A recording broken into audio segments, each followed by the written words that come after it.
이 말씀을 가지고 주님이 오신 목적이라는 제목으로 같이 말씀을 나누고자 합니다. 사람은 일을 통해서 자신의 정체성을 확인하는 경우가 많습니다. 그런데 그 일에는 하고 싶은 일보다 하기 싫은 일이 많습니다. 아마 직장에서의 일은 대부분 하기 싫은 일을 해야 되는 그런 상황이 많을 것입니다.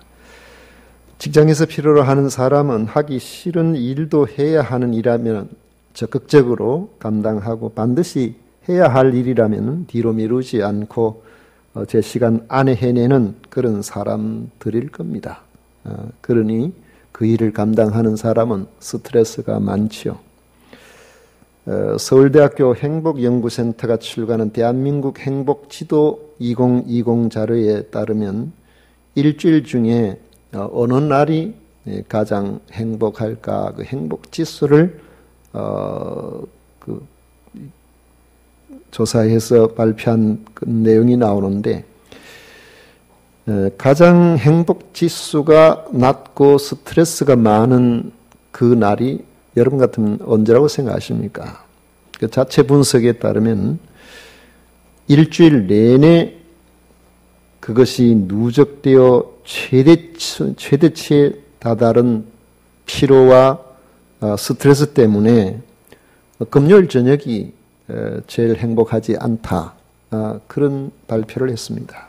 여기에 대해서 어느 정도 공감하는가 하는 질문을 했더니 그 질문에 대한 답글이 도대체 왜 그런 수치가 나왔는지 모르겠다.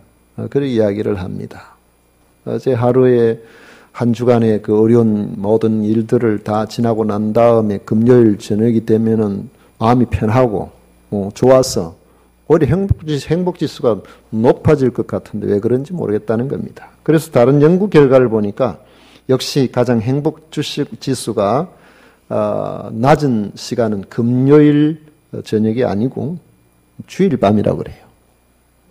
며칠 날 실컷 쉬고 아이고 내일 또 출근해야 되는구나 생각만 해도 스트레스가 된다는 겁니다. 여기에 공감하는 직장이 의외로 상당히 많습니다. 특히 직장이 멀리 있는 사람은 더더욱 그렇습니다. 스트레스가 많습니다. 말은 안 해도 진주에서 5년 동안 울산까지 가야 되는 제 사이는 아마 주일 밤 행복지수가 아마 가장 낮을 것 같아요. 그런데 하기 싫은 일이라고 안 하면 어떻게 될까요? 대부분의 직장에서 필요로 하는 사람들은 하기 싫은 일이라도 열심히 해 나가는 그런 사람들입니다. 여기서 한 걸음 더 나아가서 진취적으로 사는 사람들은 맡겨진 일만이 아니라 더 중요한 것이 무엇인가를 늘 생각하면서 그 바쁜 와중에도 적은 시간이라도 지속적으로 뭔가를 투자하는 사람이라고 합니다. 그리하면 그것이 3년 후에 5년 후에 10년 후에 다른 사람들보다 더 영향 있는 삶으로 자기를 이끌어 주기 때문에 계속해서 뭔가 자기 나름의 개발을 해 나간다고 합니다. 금년에 여러분들은 어떻게 사셨습니까? 여러분들의 삶은 만족하실 만합니까?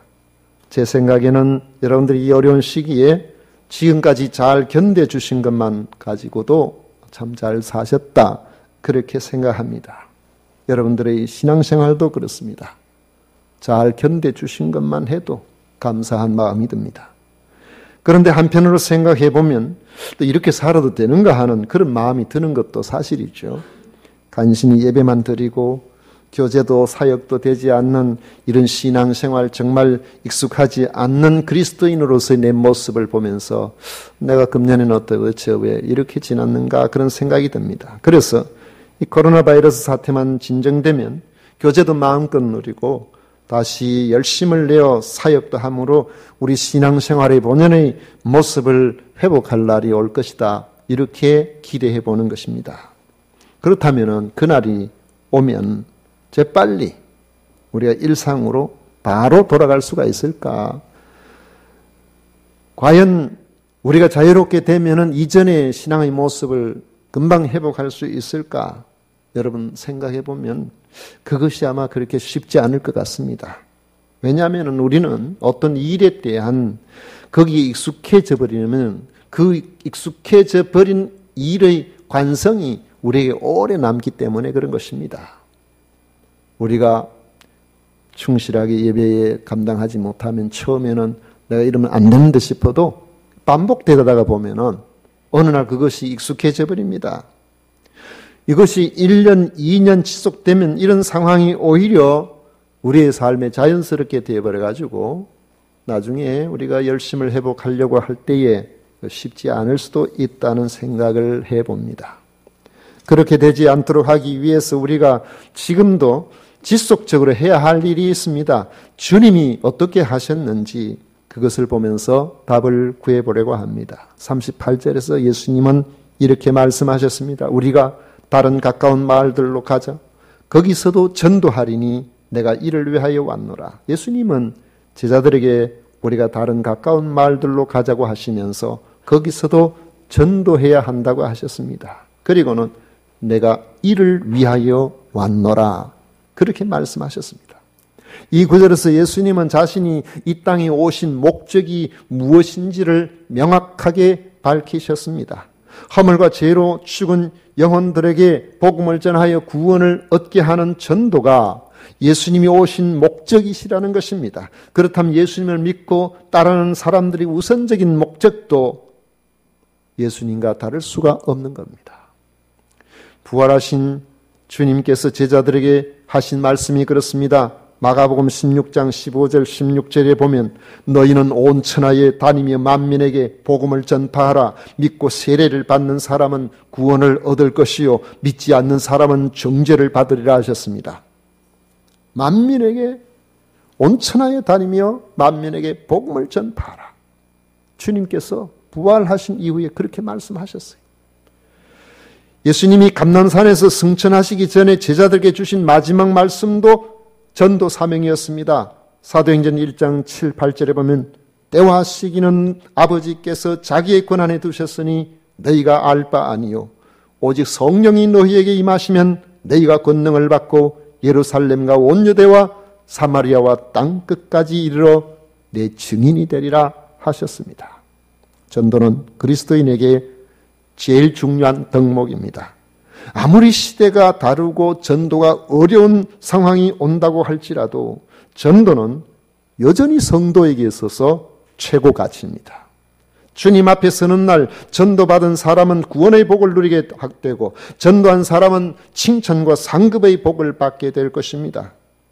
전도는 전도한 사람과 전도를 받은 사람 모두를 가장 의미 있게 만들어주는 것입니다. 우리가 이 땅에 아무리 성공적인 삶을 살았다고 하더라도 많은 부와 많은 것들을 누리게 했다고 할지라도 많은 명예를 가지고 있다고 할지라도 많이 배웠다고 할지라도 주님은 그것을 가지고 우리에게 물으시지 아니하실 것입니다. 얼마 전 제가 종합검진을 받았는데 종합검진을 받고 결과서가 왔습니다. 몇 년 동안에 제가 종합검진을 받지 않은 것 같았습니다. 근데 결과지가 왔는데 보니까 그 항목 가운데서 아주 재미있는 항목이 하나 들어있었어요. 당신의 기대 수명은 몇 년입니다. 그것도 정확하게 당신은 앞으로 남은 기대 수명이 몇 년, 몇 개월입니다. 딱 이렇게 나왔어요. 마치 사형 집행 날짜를 받아놓은 사람. 그것이 또 그렇게 길지를 않아요. 그 날들을 보니까 제 마음속에 하루하루를 지나고 한 달이 금방 지나가는데 이 한 달이 남은 그 날들 중에서 작은 날이 아니고 상당히 큰 몫을 차지하는 달이구나. 이 하루하루를 별 생각 없이 살아서는 안 되겠구나. 그런 생각이 들었습니다. 역시 결론은 영혼구원이에요. 내 영혼이 구원을 받아야 하겠고 내가 아는 사람들의 영혼 구원에 관심을 가져야 하겠다는 것입니다. 주님께서 내가 이를 위하여 왔노라고 하셨기 때문입니다. 그리고 주님은 그 말씀대로 온 갈릴리에 다니시며 복음을 전하셨습니다. 지난주 화요일 제가 부산에 갈 일이 있어서 부산의 어느 곳에 갔더니만은 거기에 보면은 거기에 웬 그 양지 바른 곳에 어르신들이 햇빛을 쬐면서 여러분들이 계셨습니다. 근데 한 서너 명의 한 60대 중반쯤 되는 분들이 오더니만은 그분들에게 뭔가 이렇게 나눠주는데 그 나눠주는 거기에 보면 물티슈하고 뭐 사탕이나 과자 같은 거 이런 거 좀 들었고 그래 주면서 예수님 믿으세요. 예수님 믿고 천국 가셔야 됩니다. 하면서 그렇게 전도를 하고 지나가는 것을 제가 봤습니다. 요즘 이런 시국에도 저렇게 전도하는 사람이 있구나. 저한테는 그걸 보니까 예사로 생각이 안 들었습니다. 사람들은 지나치다고 할지 모르겠지만은 제게는 오히려 이런 상황에서도 영혼에 대한 관심을 놓치지 않고 있는 그런 교회가 참 대단하게 보이는 그런 마음이 있었습니다. 여러분, 이런 사태가 지속된다고 우리가 수명이 우리 인생에서 뭐 짧아지거나 길어지는 게 아닙니다. 이런 사태가 있다고 해서 이것이 내 삶에서 삭제가 되어서 사라지는 것도 아닙니다. 우리의 앞에 놓인 죽음이 피해가는 것도 아니고 내 앞에 놓인 전체의 수명에 이 문제가 없어지는 것도 아니라는 것이죠. 그러므로 우리는 언제나 영혼 구원의 관심이 흐려지지 않도록 해야 하겠다는 것입니다. 그런데 전도가 중요함을 우리가 잘 알고 있지만은 전도는 그냥 되지 않습니다. 전도는 주님이 오신 목적이기 때문에 전도하려고 하면은 사탄이 먼저 알고 가만히 두지를 않습니다. 전도를 한다는 것은 영적 전투에 돌입을 했다는 것을 말합니다. 그러므로 준비 없이 전도하면 열매도 없고 실망과 낙담만 생길 수가 있는 것입니다. 전도에 대한 관심이 식어지지 않고 실행력 있고 능력 있는 그런 전도를 위해서 먼저 해야 할 것이 있는데 예수님께서 보여주셨습니다. 바로 기도입니다. 예수님은 전도하러 가시기 전에 먼저 기도하셨습니다. 35절에 보면 새벽 아직도 밝기 전에 예수께서 일어나 나가 한적한 곳으로 가서 거기서 기도하시더니 그렇게 말씀하고 있습니다. 이른 새벽에 주님께서 사람이 없는 한적한 곳으로 가서 기도하셨다. 그건 아주 중요한 의미가 있습니다. 그 전날 가버나움 회당에서 귀신을 쫓아내셨어요. 그리고 그곳에 나오셔서 베드로의 장모의 열병을 고쳤습니다. 곧 이 소문이 쫙 퍼져서 그 동네, 온 동네에 각종 병자들과 귀신 들린 사람들이 예수님이 계신 곳에 모여들었습니다. 예수님은 자신을 찾아온 사람들을 물리치지 아니하시고 그들을 실망시키지 아니하시고 그들의 병을 고쳐주셨습니다. 많은 귀신들을 내쫓아 주셨습니다. 여러분, 그곳에 얼마나 많은 병자들이, 얼마나 많은 문제 있는 사람들이 찾아왔겠습니까? 요즘이야 가까운데 병원이 있고 의원이 있어서 그저 조그마한 병들은 그런 곳에 가서 치료를 받고 하지만은 불과 저희들이 어릴 때만 해도 소소한 병들은 그냥 방치된 상태로 지나가는 경우가 많습니다. 여러분들 어떻게 하실는지 모르지만은 제가 알기로 저희 어릴 때 보면 다리에 부스럼이 없는 아이가 없었어요. 그 연고만 좀 잘 사다 발라도 될 텐데 그렇게 하지 못하고 다 그런 상황. 그게 심해지면은 아주 심각한 문제로까지 가기도 하고 그렇게 되는 2000년 전에 그 동네에 안 아픈 사람이 거의 없을 정도 아니겠습니까? 문제 있는 사람들이 얼마나 많았겠어요. 그런 모든 사람들이 예수님을 찾아오셨는데 저녁에 찾아오셨다고 그러니까 낮에 일, 저녁부터 시작해서 그들을 다 고쳐주시고 수많은 그런 사람들에게 귀신을 내쫓으시고 그런 모든 일들을 감당하셨다는 말입니다. 그런 예수님께서 그런 일들을 하실 때 그것으로 끝이 나겠습니까? 일은 끝도 없습니다. 계속해서 그 소문은 퍼져나가고 예수님의 명성은 귀신을 쫓아내고 병자들을 고치시는 분으로 끊임없이 멀리까지 퍼져나가게 된다면은 예수님을 찾아오는 사람, 예수님 가만히 그곳에 계셔도 계속해서 많은 사람들이 아마 몰려오게 될 것입니다. 예수님이 그곳에 가만히 계셔도 찾아오는 사람만 고치신다고 하더라도 다른 곳에 가실 일이 없을 정도로 계속해서 많은 사람들이 몰려올 것입니다. 그렇다면 주님이 하시는 그 일도 의미가 있는 일이지 않을까요? 그런데 주님은 그 일에 매이지 아니하셨습니다. 병자를 고치시고 귀신을 내쫓는 일이 중요한 일이긴 하지만은 그 일은 주님이 오신 근본적인 목적이 아니기 때문에 그렇습니다. 그것은 바로 복음을 전하는 가운데 일어나는 부수적인 일이었다는 것입니다. 시몬과 그와 함께 있는 자들이 기도하시는 예수님의 길을 따라 만나서 모든 사람이 주를 찾습니다라고 말씀을 드렸습니다. 아마 그 내용은, 그 뉘앙스가 지금 많은 사람들이 예수님을 필요로 하고 예수님을 찾고 있는데 지금 한가하게 이곳에 와서 이러고 계실 때냐고.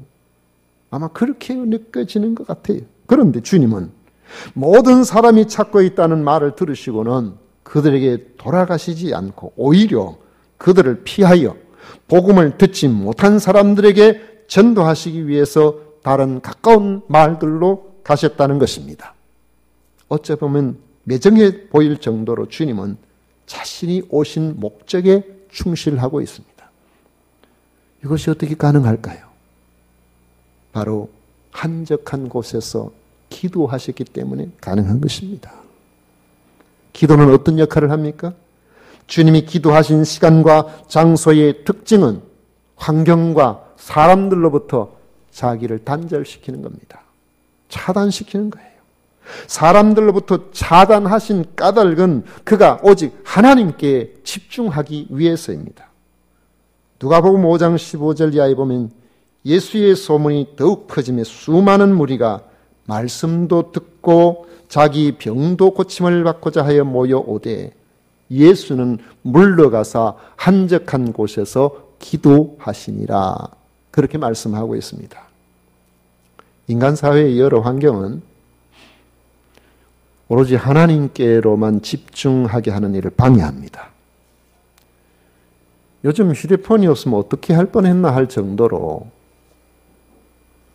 사람이 서로 대화를 하기 위해서 차 마시러 가자 해가지고 찻집에 앉아가지고 전부 각자의 휴대폰을 쳐다보고 있는, 버스를 기다리는데 가만히 보니까 전부 다 귀에 문을 하나 꼽고 그걸 전부 쳐다보고 있어요. 과연 우리들이 오늘 이 시대에 하나님께 집중할 수 있는 그런 한적한 곳을 찾을 수 있을까? 그런 생각을 해봅니다.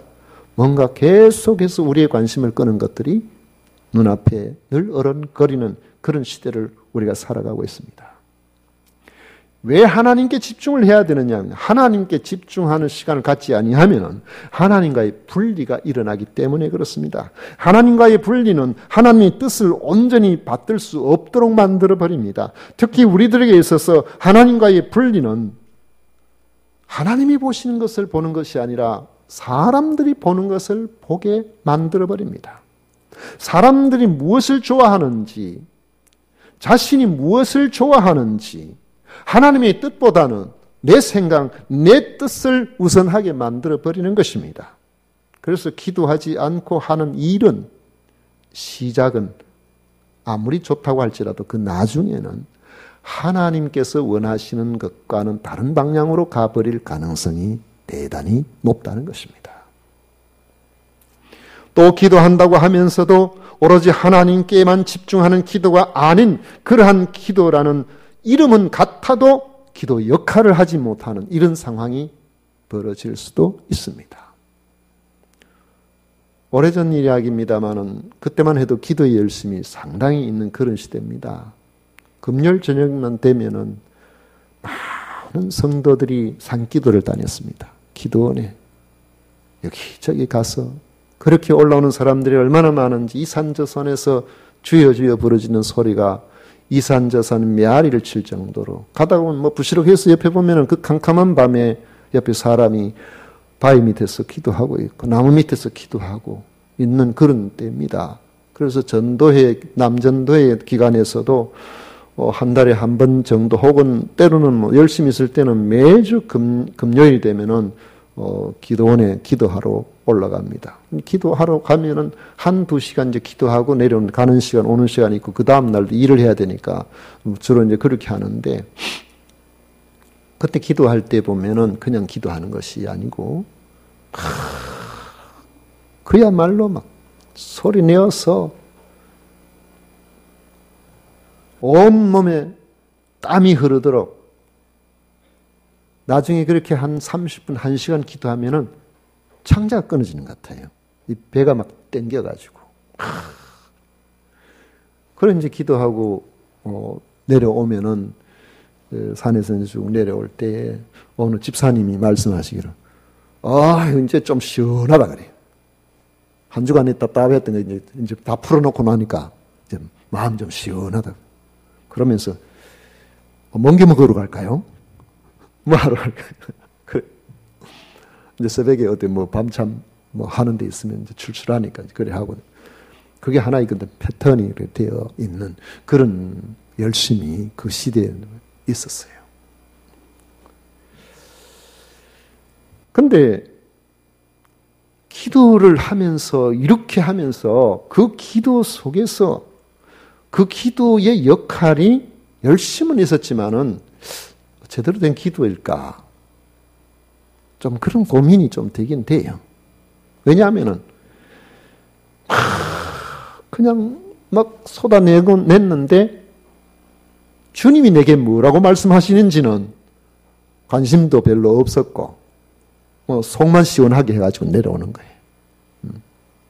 그것도 괜찮은 방법이긴 합니다. 왜냐하면 그래 쏟아내는 사람은 좀 스트레스는 좀 적을 것 같긴 해요. 주님은 제자들에게 마태복음 6장에서 이렇게 기도를 가르치셨습니다. 너희는 기도할 때 외식하는 자와 같이 하지 말라. 그들은 사람에게 보이려고 회당과 큰 거리 어귀에 서서 기도하기를 좋아하느니라. 내가 진실로 너희에게 이르노니 그들은 자기 상을 이미 받았느니라. 너는 기도할 때에 내 골방에 들어가 문을 닫고 은밀한 중에 계신 내 아버지께 기도하라. 은밀한 중에 보시는 내 아버지께서 갚으시리라. 주님이 이 말씀하실 때는 그 배경이 보면 바리새인이나 서기관 같은 이런 사람들이 기도를 자기의 어떤 신앙적인 수준을 높이는 데 이용을 했기 때문에, 그러니 주님께서 이런 말씀을 하셨죠. 이 사람들은 말이죠, 기도를 저 많은 사람들이 지나다니는 사거리에 서서 손을 들고는 거룩한 그런 모습을 가지고 하나님 아버지 하면서 그렇게 기도하니, 저 사람들 기도 많이 하는 사람이네, 저 사람 대단한 사람이네, 이거 보여주려고 그렇게 했으니 너희는 그렇게 하지 마라. 은밀한 중에 보시는 하나님께 기도해라. 바로 그 골방 기도라는 겁니다. 주님이 가르치신 골방 기도는 바로 한적한 곳에서 다른 사람이 보지 않는, 다른 사람을 의식할 필요가 없이 오로지 하나님께만 집중되는 바로 한적한 곳에서의 기도와 같은 것입니다. 그렇다면 주님은 한적한 그 기도, 한적한 곳에서 드리는 그 기도, 여러분 그 기도가 어떤 기도였을까요? 이 기도는 한 가지로만 단순하게 이야기할 수는 없을 겁니다. 그러나 이 기도는 주로 하나님께 아뢰어드리는 기도보다도 하나님으로부터 하나님의 뜻이 무엇인지를 발견하고자 하는 귀를 기울이는 기도가 항상 수반되지 않았을까, 그런 생각을 하게 되는 것이죠. 하나님 앞에 내 속사정을 아뢰고 하나님 앞에 무릎 꿇고 하나님 앞에 최선을 다해서 부르짖고 20분, 30분, 1시간을 부르짖고도, 그리고 난 다음에 주님, 저는 마음이 상해서 이렇게 기도했는데요. 주님, 제가 이렇게 하면 어떨까요? 이렇게 하면 어떨까요? 그렇게 기도하고 하나님 아셨죠 하고 바로 내려오는 게 아니고, 그 다음 주님, 저를 향하신 주님의 뜻은 무엇입니까? 주님께서 내게 원하시는, 주님께서 나를 통해서 하기를 원하시는 바로 그 경청의 그 시간이 그곳에 있다면은 그게 바로 골방 기도예요. 그게 바로 한적한 곳에서의 기도인 겁니다. 골방 기도는 일방적인 기도가 아닙니다. 잘못하면은 우리가 땀이 날 정도로 실컷 부르짖고 내가 할 기도를 다 했다고, 내가 오랜 기도 생활을 한다고 자랑할 수 있을는지 모르겠지만은 하나님께 말씀드리는 까닭은 나를 향하신 하나님의 음성을 듣기 위해서 기도하는 것입니다. 내가 말씀드린 그 내용에 우리 하나님께서 어떻게 생각하시는지, 하나님의 뜻은 어디에 계시는지 진지한 귀를 기울임이 있어야 제대로 된 기도가 될 수가 있는 것입니다. 그리고 그 자리에서 일어설 때 나를 기다리는 수많은 일들과 환경 그 속에서 내가 싫어하는 일, 내가 좋아하는 일, 내게 바쁜 일 같은 이런 수많은 선택지 가운데서 주님처럼 가장 중요한 일을 잊지 않고 기억하여 그것을 위해서 결단할 때에 우리는 어떤 환경이든지 주님께서 우리에게 원하시는 그리스도인의 길을 걸어갈 수가 있는 것입니다. 그리고 그 길에는 반드시 하나님이 함께 하십니다. 하나님께서 함께 하시면 바로 그 길에는 열매가 있도록 되어 있는 것입니다. 어려운 삶을 사시면서 혹 여러분들의 삶에 너무 지치고 너무 힘들고 너무 분주해서 자신도 모르게 골방 기도가 사라져 있지는 않습니까? 그러면 열심히 뭔가를 해도 그것은 허공을 치는 것이 될 수가 있습니다. 주님께서 참으로 원하시는 그 일들을 감당하고 있지 못할 수도 있다는 겁니다. 아무리 시대가 어려워도 자신의 영혼과 타인의 영혼에 여러분 관심을 가지셔야 됩니다. 그리고 진지한 기도의 자리를 회복해야 합니다. 주님이 하신 일을 기억하십시오. 수많은 귀신을 쫓아내고 병자를 고치는 그 사역이 중요한 사역입니다. 귀한 거예요. 다른 많은 사람들을 도와주는 거 아닙니까? 그리고 또 그 일이 너무 많아서 지칠 대로 지칠 정도로 그렇게 힘드셨던 그런 육체임에도 하나님께서 자신에게 원하시는 하나님의 뜻에서 어긋나지 않도록 하기 위해서 그 피곤한 몸 이끌고 이른 새벽에 한적한 곳으로 찾아가셔서 기도하심으로 자신이 하셔야 될 일, 자신이 가셔야 될 바로 그 목적에서 벗어나지 않으려고 했던 것입니다. 하나님께 가까이 나아가 하나님을 찾는 여러분의 골방 기도가 있다면 여러분들을 향하신 하나님의 뜻에서 여러분은 벗어나지 아니하실 겁니다. 하나님께서 그렇게 해주실 거예요. 그리고 여러분의 헝클어진 인생의 모든 실타래를 하나님께서 해결해 주실 것입니다.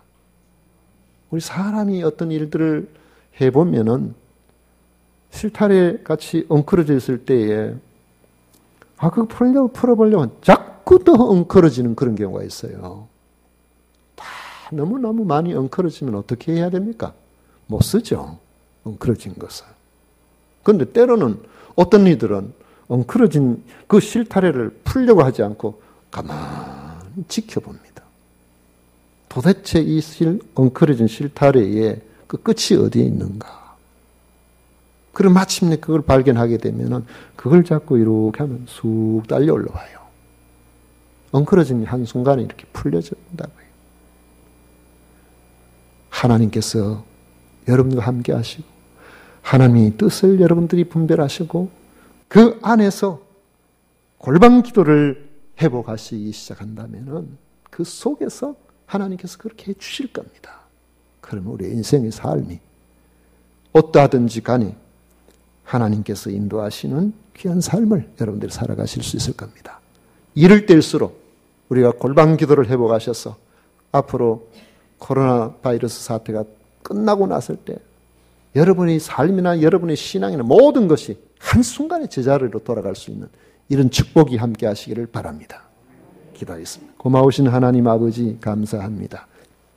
우리에게 주시는 이 말씀을 따라서 아버지 하나님 우리가 살아가는 매 순간이 예수님처럼 목적에서 흔들리지 않는 이런 진실한 아버지 하나님께서 기뻐하시는 성도의 삶이 되도록 인도하여 주옵소서.